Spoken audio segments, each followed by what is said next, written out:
আসসালামু আলাইকুম। লাউ ইলিশ, লাউ চিংড়ি, লাউ সবজি যেটাই করেন না কেন জাস্ট অসাধারণ, মুখে লেগে থাকার মতো একটা রেসিপি। রাসূল সাল্লাল্লাহু আলাইহি সাল্লাম লাউ খুবই পছন্দ করতেন। তার খাবারের সময় লাউ তরকারিটা সে খুবই পছন্দ করে খেতেন।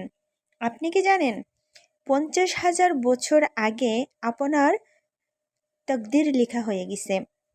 আপনার কার সঙ্গে বিয়ে হবে, আপনার কয়টা বাচ্চা হবে, কত বছর থাকবেন এই পৃথিবীতে, কিভাবে মারা যাবেন, কোন দিন মারা যাবেন এবং মৃত্যুর পরে কি হবে এই পৃথিবীতে, কত কোটি চালের দামে আপনি খাবেন, কত কোটি ডালের দামে আপনি খাবেন, কতগুলো মাছ খাবেন, কতগুলো মাংস খাবেন, সব কিছুই আপনার তাকদিরে লেখা হয়ে গেছে। তবে কিছু আমল ভাগ্য পরিবর্তন করেন। আল্লাহ সুবহানাহু ওয়া তাআলা কিছু কিছু কাজের ক্ষেত্রে, কিছু কিছু কর্মের ক্ষেত্রে তার বান্দাদের ভাগ্য পরিবর্তন করেন। আল্লাহ তাআলা হেফাজত দান করুন। আমিন।